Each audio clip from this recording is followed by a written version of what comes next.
मैं हूँ इस वक्त बर्लिन एयरपोर्ट पर। 10 दिन बिताए मैंने क्यूबा में और अब ये ट्रिप ख़त्म करके मैं वापस पहुँच चुका हूँ अपने घर जर्मनी बर्लिन में। इन 10 दिनों में मैंने जो एक्सपीरियंस किया क्यूबा में, उस पर बेस्ड बहुत सारी चीज़ें जो बहुत इम्पॉर्टेंट हैं अगर आपको क्यूबा का ट्रिप प्लान करना है। क्यूबा भी क्यों जाएं, कैसे जाएं, वीज़ा इंडियंस के लिए कैसे मिलता है, फ़्लाइट्स कैसे हैं, वहाँ तक मेरा जो सफ़र था वो कैसा था, कैसे मैं दिल्ली से पहुँचा था क्यूबा यूएस होते हुए। ज़रूरी नहीं आपको यूएस होते हुए ही जाना हो, क्योंकि यूएस होते हुए जाने के लिए आपको यूएस का वीज़ा लेना ज़रूरी है। यूरोप होते हुए भी जा सकते हैं, लेकिन वहाँ के लिए भी शेंगन वीज़ा होना ज़रूरी है। अब सोचिए अगर आपके पास में ये दोनों ही वीज़ाज़ ना हों, जो कि लगने आजकल बड़े मुश्किल हो रहे हैं जनाब। अब ऐसे में आप क्या करेंगे? क्यूबा जाना आसान नहीं है, बहुत सारे रेस्ट्रिक्शंस हैं क्यूबा जाने के लिए, और इमिग्रेशन पर हो सकता है आपसे बहुत सारे ऐसे सवाल जवाब किए जाएं। वीज़ा होते हुए भी हो सकता है कि आपको क्यूबा जाने के लिए मना कर दिया जाए, फ़्लाइट बोर्ड ही ना करने दी जाए। कुछ रीज़न्स मगर ऐसे हैं, अगर आप वो कहेंगे तो आपको क्यूबा जाने दिया जाएगा बिना वीज़ा के भी।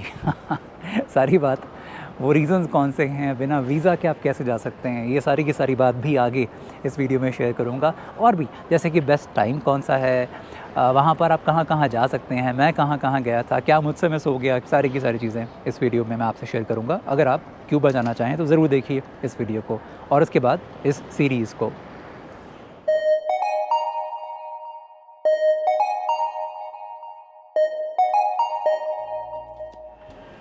सबसे पहले तो मैं आपसे बात करता हूँ कि क्यूबा को चुनें क्यों। एक तो थोड़ा दूर है, इसलिए थोड़ा मुश्किल आ सकती है वहाँ पहुँचने में। थाईलैंड और नेपाल या फिर सिंगापुर या मालदीव्स वगैरह की तरह वो देश नहीं है, दूर है। कैरेबियंस में मैं गया था पिछली बार, डोमिनिकन रिपब्लिक में। ये भी कैरेबियंस के जो ग्रुप ऑफ कंट्रीज़ हैं, यूएसए के नीचे की तरफ, यूएसए के ईस्ट में, साउथ ईस्ट में जो सारी कंट्रीज़ हैं उनको कैरेबियंस बोलते हैं। वेस्ट इंडीज़ भी इनको कहा जाता है। वहाँ उन देशों का सबसे बड़ा जो देश है ना, वो है क्यूबा। इन 10 दिनों में मैं एक चीज़ ज़रूर कह सकता हूँ क्यूबा के बारे में। वहाँ पहुँच के ऐसा लगा जैसे कि टाइम रुक गया है। 1950-60s में घड़ी चल रही थी और वो घड़ी अचानक ऐसा हुआ कि घड़ी या तो ख़राब हो गई या उनकी रुक गई। टाइम रुका हुआ है वहाँ पर। सड़क पर मैं पहुँचता हूँ तो गाड़ी ऐसी मिलती हैं जो शायद मैं हिंदी की जो पुराने ज़माने की फ़िल्म होती हैं उनमें देखा करता हूँ। वो पुराने ज़माने की कार्स आज भी वहाँ पर क्यूबा में खूब चलती हैं, पूरे क्यूबा में चलती हैं। ऐसा नहीं क्यूबा की कैपिटल हवाना में हो, हवाना के बाहर खूब देखा मैंने। कई 100 किलोमीटर मैंने ट्रैवल किया और लोगों के ट्रांसपोर्टेशन का तरीका है वो पुरानी कार्स। बिल्डिंग्स वैसी हैं, सड़क कहीं बहुत अच्छी हैं, बहुत ही बेहतरीन हैं, कहीं पर ऐसी हैं जो मतलब जिनके बारे में अब क्या कहूँ मैं आपको। अपनी इन्हीं खासियतों की वजह से क्यूबा मुझे ऐसा लगा कि अभी भी बहुत ही लेस कमर्शियलाइज्ड है। आज का क्यूबा जो जैसा है उसको ख़ास बनाने के पीछे ज़िम्मेदार है वहाँ का करंट पॉलिटिकल सिस्टम। मैं बहुत ज़्यादा पॉलिटिक्स में जाऊँगा नहीं, लेकिन अब क्योंकि वही चीज़ उस देश को ख़ास बना रहा है तो उसको मैं इग्नोर भी नहीं कर सकता, छोड़ भी नहीं सकता।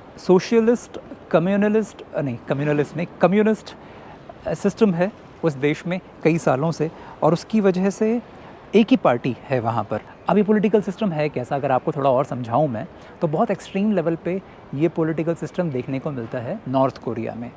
चाइना में भी है वैसा सिस्टम, वियतनाम में, लाओस में। ये वो कंट्रीज़ हैं जहाँ पर इस तरह का सोशलिस्ट, कम्युनिस्ट, सिंगल पार्टी वाला पॉलिटिकल सिस्टम है। ज़्यादा बोर नहीं करूँगा मैं आपको पॉलिटिकल सिस्टम बताकर, अगले पॉइंट पे चलता हूँ। सबसे इम्पॉर्टेंट टॉपिक पर आपसे बात करता हूँ, जो कि सफ़र को शुरू करने से पहले बहुत ज़रूरी होता है। अगर आपको किसी एक पराए देश में जाना है, वो डॉक्यूमेंट होता है, वो परमिशन होती है, इसको बोलते हैं वीज़ा। वीज़ा क्यूबा का ना तो आसान है और ना मैं ये कहूँगा कि बहुत मुश्किल है। जैसे कि आजकल हद मचा रखी है, यूएस वीज़ा का अपॉइंटमेंट आजकल नहीं मिल रहा है, शेंगन वीज़ा के रिफ्यूज़ल बहुत ज़्यादा आ रहे हैं। तो कुछ उस तरह का तो हाल जनाब नहीं है, लेकिन ऐसा भी नहीं कि अब थाईलैंड की तरह जैसे वीज़ा फ्री हो चुका है थाईलैंड, या कई और देश जैसे श्रीलंका आप चले गए या बहुत सारे और देशों में आप चले जाते हैं ना, उतना आसान भी नहीं है। तो वीज़ा आपको लेना पड़ेगा। एक ख़ास बात और है इस वीज़ा की ये कहते हैं कि आप हमारे पास आ जाइए अपॉइंटमेंट लेके, अपने सारे डॉक्यूमेंट्स लेके, हम एलिजिबिलिटी चेक करेंगे। मुझे नहीं लगता एलिजिबिलिटी बनाना आपके लिए बहुत ज़्यादा मुश्किल काम है, जितना कि शंगन ख़ास तौर पे आजकल जैसे मैंने बताया कि हंगामा कर रखा है इन लोगों ने। तो बहुत लंबी चौड़ी आपको फ़ाइल बनाने की ज़रूरत नहीं है, लेकिन हाँ फॉर्मेलिटीज़ हैं। तो वो सब एक बार आपकी पूरी हो जाती हैं तो उसके बाद आप पहुंच जाएंगे उस स्टेज पर जहां आपको पेमेंट करनी पड़ती है। तो ये लोग ये कहते हैं कि आपको पेमेंट पहले नहीं करनी है, पेमेंट आप करेंगे बाद में अगर आप एलिजिबल होंगे तो। करीब 5,000 रुपये की कॉस्ट है क्यूबन वीज़ा की। और एक चीज़, अगर आप खुद नहीं जा सकते हैं तो ये कहते हैं कि आप किसी को भेज दो, लेकिन उसके लिए हम आपसे थोड़ा सा एक्स्ट्रा पैसे और वसूल करेंगे। दिल्ली में एम्बेसी है इनकी, और आप वहाँ जाने के लिए आपको अपॉइंटमेंट लेना पड़ेगा। वेबसाइट पे जाइए, वेबसाइट का लिंक और ईमेल एड्रेस ये दोनों ही मैं शेयर करूँगा इस वीडियो के डिस्क्रिप्शन में। तो अपॉइंटमेंट ले लीजिए, अपॉइंटमेंट लेने के बाद में वहाँ पहुँच जाएंगे, वीज़ा अप्लाई करिए। इनके जो वेबसाइट है ना, उस पर किसी 1-2 एजेंट्स के नंबर हैं।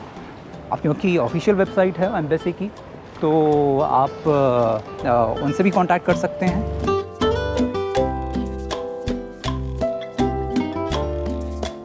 अब मैं आपको एक इम्पॉर्टेंट पॉइंट बताने जा रहा हूँ, क्योंकि ये आपको जानना बहुत ज़रूरी है। क्योंकि यही एक ऐसा देश है जहाँ पर जाने के लिए आप अगर इमिग्रेशन पे कोई और वजह बताएंगे ना, इमिग्रेशन कौन सा, क्यूबा का नहीं, क्यूबा पहुँचने के बाद नहीं, क्यूबा पहुँचने से पहले। आप अगर इंडिया से जा रहे हैं, डायरेक्ट फ़्लाइट तो है नहीं क्यूबा के लिए, आगे बताऊँगा फ़्लाइट के बारे में, तो आपको कुछ और देशों से जाना पड़ेगा। अब इन देशों में जब आप पहुँचेंगे ना और इमिग्रेशन क्लियर करेंगे क्यूबा की फ़्लाइट पकड़ने के लिए, तो वो आपसे पूछेंगे कि आप किस वजह से जा रहे हैं। अगर आप बोलेंगे घूमने जा रहे हैं, और ख़ास तौर पे अगर आप अमेरिका में हैं, तो आपको जाने नहीं देंगे, भले ही आपके पास टूरिस्ट वीज़ा है। तो आपको बोलना क्या है। 2016 में जब बराक ओबामा की सरकार थी, तो उन्होंने क्यूबा के ऊपर जो बंदिश थी, असल में अमेरिका ने बंदिश लगा दी थी 1950-60 के आसपास, 1950-60s में, और उसकी वजह से टूरिज़्म वहाँ पर बिल्कुल जाना बंद हो गया और क्यूबा की जो इकोनॉमिक कंडीशन है वो थोड़ी सी ख़राब होनी शुरू हो गई थी।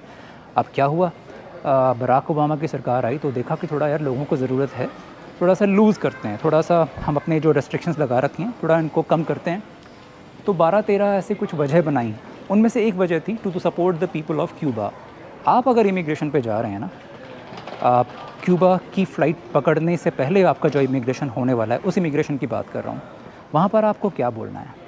भले आपके पास वीज़ा है, आप बोलेंगे कि मैं जा रहा हूँ to support the people of Cuba. We are going to for that event, and that event is organized to support the people. When you go there, they always need a reason, you know. Yeah. And they have like आप support करने ही तो जाते हैं। जब आप tourism करते हैं, भले ही आप घूम रहे हैं, आपको बहुत मज़ा आता है, लेकिन आप वहाँ जब जाते हैं, पैसे खर्च करते हैं, होटल्स में रुकते हैं, उनकी कार्स में घूमते हैं, बसों में घूमते हैं, खाना खाते हैं, रेस्टोरेंट्स में जाते हैं, तो वो सारी चीज़ें जब आप पैसे वहाँ खर्च करते हैं, तो उनके लोगों की मदद ही तो कर रहे हैं, उनकी इकॉनमी को सपोर्ट कर रहे हैं। तो इस तरीके से आप बोल सकते हैं कि मैं सिर्फ इतना कि मैं I am going to support the people of Cuba. तो ये एक बहुत ही वैलिड वजह है, और ये वजह अगर आप नहीं बोलेंगे ना, बाकी और वजह भी, लेकिन आप टूरिज़्म बोलेंगे तो कम से कम अमेरिका से तो जनाब आपको उड़ने नहीं दिया जाएगा। मैं अमेरिका से ही उड़ा था, न्यूयॉर्क से मेरी फ़्लाइट थी। फ़्लाइट के बारे में आगे बताऊँगा मैं आपको, लेकिन वहाँ पर मुझसे पूछा गया था, तो मैंने कहा मैं जा रहा हूँ सपोर्ट करने के लिए क्यूबा के लोगों को। तो उन्होंने कहा वेरी गुड जाओ, क्योंकि ये एक एक्सेप्टेड वजह है।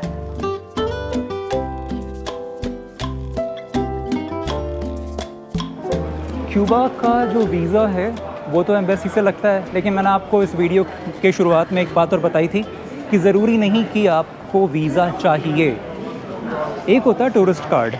ये टूरिस्ट कार्ड आपको इंडिया से तो शायद नहीं मिलेगा, क्योंकि कोई फ़्लाइट नहीं जाती है इंडिया से सीधी क्यूबा के लिए। उन देशों में मिलता है जहाँ से क्यूबा के लिए फ़्लाइट जाती हैं, जैसे यूरोप से जाती हैं, कनाडा से जाती हैं, अमेरिका से जाती हैं। तो टूरिस्ट कार्ड किन देशों से मिलता है ये मैं आपको बता दूं। आप यूएस में, जैसे मैंने जो फ़्लाइट ली थी वो ली थी न्यूयॉर्क से, EWR न्यूयॉर्क, न्यू जर्सी से।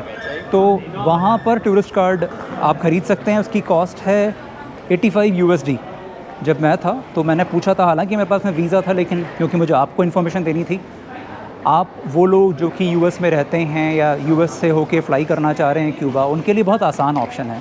पहले से वीज़ा अप्लाई करने की ज़रूरत नहीं है, एयरपोर्ट पे जाइए, फ़्लाइट टिकट ख़रीद के अपने पहले से वहाँ जाइए, और जो चेक इन काउंटर्स होते हैं वहाँ पर साइड में वो एक डेस्क बना हुआ है, फॉर्म भरना है, पैसे देने हैं। जो एयरलाइन जिससे आप फ्लाई कर रहे हैं वही लोग आपको दे देंगे टूरिस्ट कार्ड, $85 वहाँ लगे थे। मायामी में भी शायद वो दे देंगे टूरिस्ट कार्ड, $85 वहाँ लगे थे। मायामी में भी शायद ये रेट होगा, क्योंकि मायामी से भी फ़्लाइट जाती हैं, ह्यूस्टन से भी फ़्लाइट जाती हैं, ये यूएस का हाल। कनाडा से भी फ़्लाइट जाती हैं, टोरंटो और मॉन्ट्रियल से। चलो मैंने आप फ़्लाइट का जिक्र छेड़ ही दिया तो फ़्लाइट की बात कर लेते हैं वीज़ा के साथ साथ। वीज़ा तो बता ही दिया था, टूरिस्ट कार्ड की बात कर रहा हूँ, टूरिस्ट कार्ड और फ़्लाइट्स की बात कर रहा हूँ एक साथ। अब यूरोप में शायद फ्रैंकफर्ट से तो खैर जाती है फ़्लाइट, टूरिस्ट कार्ड भी शायद आपको वहाँ से मिल जाएगा। मिलान से इटली में, ज़ूरिक से स्विट्ज़रलैंड से भी, फ्रांस पेरिस से भी फ़्लाइट जाती है क्यूबा के लिए। लेकिन यहाँ से टूरिस्ट कार्ड मिलेगा या नहीं मुझे पता नहीं है। अब एक इम्पॉर्टेंट बात कि फ़्लाइट्स इन देशों से जाती है, इंडिया से कोई नहीं है। लेकिन ये सारे वो देश हैं जहाँ का वीज़ा बड़ा मुश्किल से मिलता है। यूरोप से जाएंगे तो शेंगन वीज़ा चाहिए, यूएस से जाएंगे तो यूएस का वीज़ा, कनाडा से जाएंगे तो कनाडा का वीज़ा, मतलब इन देशों से गुजरते हुए जाएंगे क्योंकि यहीं से फ़्लाइट्स जाती हैं। एक ऐसा देश है जहाँ पर हम इंडियंस के लिए जाना मुश्किल नहीं है और बिना वीज़ा के उस देश के आप पहुँच सकते हैं क्यूबा। इस देश का नाम है टर्की। इंडिया से टर्की के लिए इंडिगो, टर्किश एयरलाइंस और भी बहुत सारी फ़्लाइट्स हैं। टर्की कैसे पहुँचेंगे आपको देखना है। एक बार आप इस्तांबुल एयरपोर्ट पे पहुँच जाते हैं तो वहाँ से टर्किश एयरलाइंस की सीधी फ़्लाइट है, करीब 14-15 घंटे का सफ़र, और इसके बाद आपको वो हवाना उतार देगा। तो ये रास्ते मैंने आपको बता दिए, यूएस, कनाडा, यूरोप और टर्की, यहाँ से जाती हैं सीधी फ़्लाइट्स क्यूबा के लिए। याद रखिएगा, कोई बड़ा वाला वीज़ा आपके पास में नहीं है तो परेशान ना हो, क्यूबा आप पहुंच सकते हैं। बहुत सारे लोग आए थे, मैं अभी जो गया था ना, ये दरअसल एक था एक ऑर्गेनाइज्ड ट्रिप, ऑर्गेनाइज्ड मतलब स्पॉन्सर्ड ट्रिप। और ये किसने किया था? एक तो वहाँ की सरकार और एक हमारा इंडियन एक होटल्स का ग्रुप है, उन्होंने इस ट्रिप को ऑर्गेनाइज़ किया था। तो बहुत सारे लोग थे इंडिया से, उन्हीं में से मैं एक था, और अलग अलग जगहों से आए थे। जो मुंबई से आए थे, कोई बैंगलोर से आया था, कोई दिल्ली से आया था, कोई कहीं से आया था। तो चले तो इंडिया में अलग अलग जगहों से थे, और गुजरे भी बीच में जो पड़ाव थे, जो लेओवर्स थे, वो भी अलग अलग थे। जैसे मेरा था सीधा न्यूयॉर्क, मतलब मैं था यूएस से होकर, तो ये आए थे इस्तांबुल होकर, बहुत सारे लोग। तो करीब 10-15 घंटे का इनका लेओवर था, जहाँ पर उनको टर्किश वीज़ा की ज़रूरत नहीं थी। ये लोग अपना लेओवर आराम से गुजारा। इस बीच में उनको फूड कूपन्स भी दिए गए थे, और उन्होंने अपना खाना वाना खाया, और उसके बाद अपनी अगली फ़्लाइट पकड़ी और पहुंच गए क्यूबा। तो हमने अभी तक बात कर ली है क्यों जाना है क्यूबा, हमने बात कर ली है कैसे जाना है, फ़्लाइट्स कौन सी हैं, और वीज़ा। अब अगला पॉइंट क्या है? अगला पॉइंट है जनाब, best time to visit Cuba. Best time मैं बताऊं, ये है जिस वक्त आप वीडियो देख रहे हैं। नहीं, आप पता नहीं कब वीडियो देख रहे होंगे, मैं इस वीडियो को डाल रहा हूँ अभी नवंबर में, नवंबर 2023। तो जो बेस्ट टाइम शुरू होता है सर्दियों में, मतलब जब वहाँ पर टेम्परेचर इस वक्त होता है करीब 25 डिग्री के आसपास, बड़ा सुहाना प्यारा सा मौसम होता है। तो बेस्ट टाइम आप समझें, जो ड्यूरेशन नवंबर से लेकर अप्रैल के बीच का जो वक्त है, वो है अच्छा वक्त, जब वहाँ पर हल्की फुल्की गर्मी होती है, आपको पसीने नहीं आएंगे। तो ये थोड़ा सा सुहाना मौसम है, जब आप जा सकते हैं। मैं अभी गया था, अच्छा था। अब क्योंकि कैरेबियंस है ना ये, तो इसलिए यहाँ पर बारिश होती है। तो बारिश वाला मौसम ये जो अप्रैल के बाद का है, अप्रैल से लेकर नवंबर के बीच में आप समझें कि यहाँ बारिश होती है। अब आपको अगर बारिश से एतराज़ नहीं है तो आप साल भर में कभी भी जा सकते हैं। अभी जाएंगे तो बारिश नहीं मिलेगी, अप्रैल नवंबर के बीच में जाएंगे तो बारिश मिलेगी। बारिश से एतराज़ नहीं है तो जब मर्ज़ी जाओ। और मुझे लगता है क्यूबा की करेंसी का नाम है क्यूबन पेसो, लेकिन इसको लेना ना आसान नहीं है। मैं जब वहाँ पहुँचा तो होटल में जब मैं था, जो होटल अरेंजमेंट जहाँ उन्होंने मेरा किया हुआ था हवाना में, पहला दिन, तो मैं करेंसी लेने के लिए गया। उन्होंने कहा हमारे होटल के अंदर ही वो है एक्सचेंज वाला काउंटर है, उसको कुछ बोलते हैं वहाँ पर, मैं भूल रहा हूँ। स्पेनिश में, स्पेनिश बोली जाती है क्यूबा में, जैसे डोमिनिकन रिपब्लिक में था स्पेनिश बोली जाती है। स्पेनिश कॉलोनी थी ये, स्पेन ने यहाँ पर राज किया था, इस वजह से फिर जैसे हम लोग अंग्रेज़ों के राज में थे, हिंदुस्तानी, पाकिस्तानी, बांग्लादेशी लोग, ऐसे ही क्यूबा वाले ये लोग थे स्पेन के, स्पेनिश राज में, जैसे कि पूरा साउथ अमेरिका था एक वक्त में। यहाँ पर जो होटल वाले थे उन्होंने कहा कि हम आपको $1 के बदले देंगे 120 क्यूबन पेसो। मैंने कहा ठीक है, लेकिन तभी किसी से पता चला होटल में कि यहाँ आप अगर होटल्स में या आप ऑफिशियली अगर आप कराएंगे ना तो आपको 120 का रेट मिलेगा। ये है ऑफिशियल रेट, और ऑफिशियल का मतलब ये है कि आपको अपना पासपोर्ट देना पड़ेगा और बहुत सारी डिटेल्स देनी पड़ेंगी, तो ये होता है ऑफिशियल। लेकिन आप अगर ओपन मार्केट में जाएंगे, ओपन मार्केट का मतलब आप बाज़ार में जाएंगे, और बाज़ार का मतलब ये भी है कि मैं जब बाहर गया था तो लोग ऐसे भी थे कि करेंसी चाहिए क्या, करेंसी चाहिए क्या, करेंसी चाहिए क्या। मैंने कहा हाँ जी चाहिए। तो वो ऐसे अपने पाउच में से ऐसे पैसे वो निकाल रहे हैं और नोट्स दे रहे हैं। Cuba. Tengo, Eso, a ver. this is the 100, या the 100, or 200. 10 euros how much peso? 2040. 2040. 2400 for Allá, this is 10 euro का ये लोग 2400 2400 यूरो पेसोस दे रहे हैं ये। 10 euro. हाँ, मुझे थोड़ा सा फिशी लगा, मुझे लगा पता नहीं इनसे बात करनी चाहिए या नहीं, तो किसी तरीके से वो बहला फुसला के मतलब मैं वहाँ से अलग हो गया, मैंने उनसे ट्रांजैक्शन नहीं किया। लेकिन आप अगर बाज़ार में कुछ और लोगों से लेते हैं, जैसे कि मेरे साथ जितने भी लोग गए थे उन लोगों ने एक्सचेंज कराया था अपना पैसा, तो उनको क्या रेट मिला था 200 से लेकर 250। होटल में मिल रहा है 120, यहाँ 200 240 यानी डबल। $1 के मुकाबले आपको डबल क्यूबन पेसो मिल रहे हैं। तो मैं ये नहीं कहूँगा कि आपको क्या करना चाहिए, लेकिन मैं आपको ये बता रहा हूँ कि वहाँ पर होता क्या है। आपको ये तय करना है कि आप क्या करेंगे। ये तो मैंने आपसे बात की US डॉलर के बारे में। मैं तो यहाँ यूरोप में रहता हूँ, यूरो चलती है, तो यूरो का भी यही रेट उन्होंने मुझसे लिया था, तो मैंने बेसिकली यूरोज़ ही एक्सचेंज कराए थे और यही रेट दिया उन्होंने मुझे जो US डॉलर का है। एक अरसा हो गया है मुझे जहाँ मैंने अपने जेब में नोट भर के लेके गया हूँ US डॉलर या। क्यों?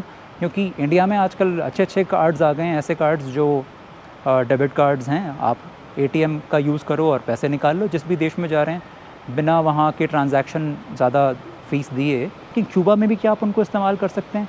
ये थोड़ा डाइसी पॉइंट है, क्योंकि जनाब वहाँ का जो ATM सिस्टम है ना, एम्बार्गोज़, रेस्ट्रिक्शंस, इन सब की वजह से थोड़ा सा सिस्टम चरमराया हुआ है, थोड़ी परेशानी हो सकती हैं। ATMs पर मैंने देखी थी लाइंस लगी हुई, तो ATM आपके पास में होते हुए भी हो सकता है कि आपको लाइन में लगना पड़े। कई बार ऐसा भी हुआ कि ATM में की लाइन में लगे हुए लेकिन पता चला कि कैश ख़त्म हो गया, तो ये भी परेशानी हो सकती है। तब आप क्या करेंगे? इसलिए बेहतर ये है, मैं रेकमेंड करूँगा कि अगर आप US डॉलर अपने साथ में लेके जा सकें, यूरोज़ अपने साथ में रख सकें, तो बेहतर रहेगा। यहाँ इस वीडियो को शूट करते हुए एक ज़रूरी बात मैं आपको बताना भूल गया।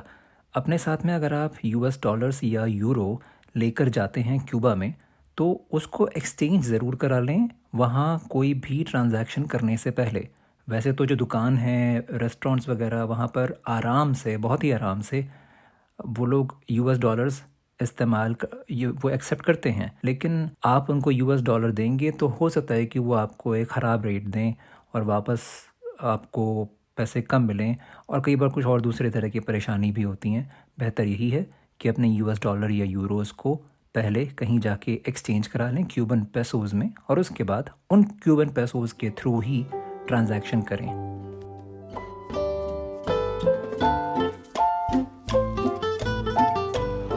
अब मैं आपसे बात करता हूँ कि इस ट्रिप पर मैं क्यूबा में गया कहाँ था और आप कहाँ जा सकते हैं। शुरुआत हुई थी मेरे ट्रिप की हवाना से। हवाना कैपिटल है क्यूबा की, वहाँ पर मैंने लैंड किया था। इंटरनेशनल एयरपोर्ट वहाँ पर है, लेकिन इंटरनेशनल एयरपोर्ट क्यूबा में और भी जगहों पर हैं, लेकिन यहाँ पर सबसे बड़ा है। हवाना के बाद मैं गया था कायो गुएर्मो नाम की एक जगह पर, जहाँ पर बीचेस थे, और उसके बाद मैं नहीं गया था, मुझे ले जाया गया था, मेरे साथ बहुत सारे और भी लोग थे। और उसके बाद मैं गया था ट्रिनिदाद एंड टोबैगो, वैसे एक कंट्री का नाम है, तो वैसा ही नाम है ट्रिनिदाद, एक वहाँ का शहर है। और वो अपने आप में ख़ास इसलिए क्योंकि बड़ा कॉलोनियल आर्किटेक्चर है। कॉलोनियल मतलब जैसे कनॉट प्लेस जाएंगे ना दिल्ली में, तो कनॉट प्लेस इस तरीके से बना हुआ है, जैसे पार्लियामेंट बना हुआ है, कॉलोनियल आर्किटेक्चर। तो वो कॉलोनियल आर्किटेक्चर ट्रिनिदाद में दिखता है। थोड़ी देर में बात करते हैं। ट्रिनिदाद के बाद मैंने जो ट्रिप किया था वो था विनियालिस का बड़ा अच्छा लगा मुझे, क्योंकि इस पूरे ट्रिप में जहाँ मुझे पहाड़ नज़र आए थे वो था विनियालिस। बड़ा खूबसूरत, बड़ा हरा भरा, बहुत ही अच्छा। केव्स थी बहुत सारी, गुफाओं के बीच में नाव में सफ़र करना, ये मैंने फ़िल्मों में देखा था। एक मैंने मूवी देखी थी, journey to the centre of the earth, बहुत पुरानी नहीं, मतलब आज से करीब 5-10 साल पुरानी फ़िल्म थी। तो वैसा कुछ फ़ील हो रहा था कि आप एक गुफा के अंदर हैं, पहाड़ के अंदर, और एक नाव में बैठे हैं। मेरे साथ और बहुत सारे लोग थे, तो मैंने एक्सपीरियंस किया था विनियालिस में। और इसके बाद फिर हवाना आ गए थे। हवाना हम लोगों ने देखा। मेरे साथ में कुछ और भी लोग थे जिनको कुछ और जगहों पर लेके गए थे। तो अच्छी बात, मैं आपकी बात बताता हूँ, एक इंपॉर्टेंट चीज़ तो बताना भूल ही गया। मेरे साथ इस ट्रिप में ना कुछ यूट्यूबर्स भी थे। इनमें से कुछ यूट्यूबर्स ऐसे हैं जिनको आप जानते हैं। मेरे साथ साथ कंटेंट बनाना जिन्होंने शुरू किया था, उनमें से एक हैं हमारे मिथिलेश बैकपैकर, ये उनके चैनल का नाम है। ये है एक हैंडीक्राफ्ट मार्केट, लेकिन इसका नाम मैं तो भूल गया हूँ। पूछता हूँ किसी से, कौन है? हाय गाइस, नमस्ते। नमस्ते। हमारे मिथिलेश भाई बताएंगे। तो मिथिलेश से मैं मिला था यहाँ पर इस ट्रिप के दौरान, बहुत अच्छा ट्रिप गुजरा। क्यों बता रहा हूँ, उन्होंने क्यूबा को कैसा देखा ये आप देख सकते हैं उनके वीडियो में। मिथिलेश के अलावा मलयालम में वीडियो बनाए हैं, उनका नाम है सुजित, और चैनल का नाम मैं भूल रहा हूँ। यूट्यूब चैनल തുടങ്ങുന്ന സമയത്ത് he was my inspiration, to be frank. Thank you. I used to watch his videos, very informative videos. Many people commented me on my video, like Varun is there, Mithilesh is there, Tamil Trekker is there. So एक हैं Tamil content creator हैं, YouTuber हैं, उनका नाम है Tamil tracker, channel का नाम है तमिल ट्रैकर। वैसे उनका नाम है भुवनी। मज़ेदार इंसान भुवनी, बहुत अच्छा लगा था आपसे मिलकर, बड़े प्यारे हैं आप। और चैनल का नाम है तमिल ट्रैकर, मेरा माउंटेन ट्रैकर, वो तमिल ट्रैकर। अच्छा लगा उनसे मिलकर, पहली बार मिला था। और भी लोग थे इनके अलावा, शुभम, इनको मैं कैसे भूल गया, प्रियंका चंदोला। ये देखो हमारी सारी जनता वीडियोस बनाने में लगी हुई है। ये हैं शुभम। वैली और पूरी ग्रीनरी यहाँ पर दिख रही है, और अलग अलग और इधर हैं प्रियंका।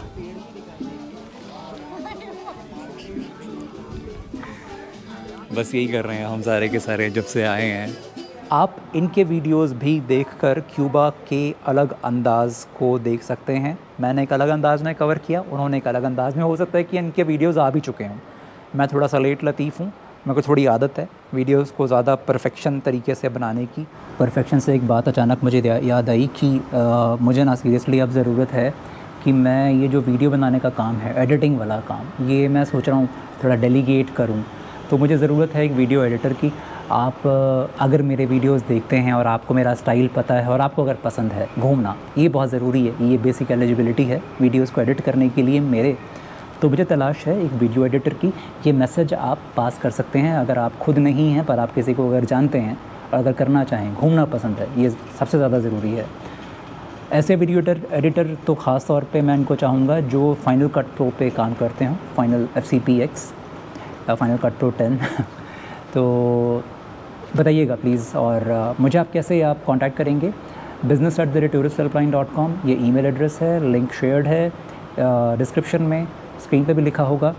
यहाँ आप मुझे मेल करेंगे, सब्जेक्ट में ज़रूर लिखिएगा वीडियो एडिटर, ठीक है, या फिर एप्लीकेशन फॉर वीडियो एडिटर, ये ज़रूर आप डालें।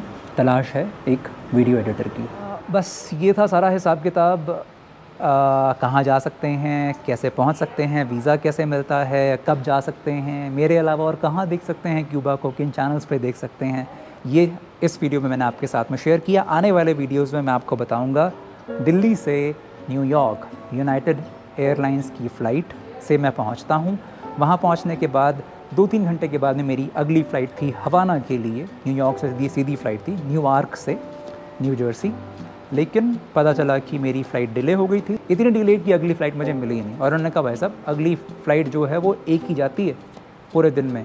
तो क्या थी कहानी, मैं कैसे पहुंचा फिर हवाना, कॉम्पेंसेट कैसे किया, ये कॉम्पेंसेशन वाला अभी आपने एक वीडियो देखा था, एक और अच्छा वीडियो आने वाला है जो कि इसमें मोटा कॉम्पेंसेशन है। तो ये आप देखेंगे। क्यूबा पहुंचने के बाद में मेरा जो सारा एक्सपीरियंस रहा, मेरे मेज़बान कैसे थे जिन्होंने मुझे होस्ट किया। मुथु ग्रुप नाम है मेरे मेज़बान का, और क्यूबा की सरकार, टूरिज़्म डिपार्टमेंट तो डेफिनेटली है ही। उम्मीद है क्यूबा आपको पसंद आएगा। और एक चीज़, क्यूबा को मैं फिर से एक्सपीरियंस करना चाहूँगा क्योंकि ये था सारा उंगली पकड़कर दिखाया गया ट्रिप।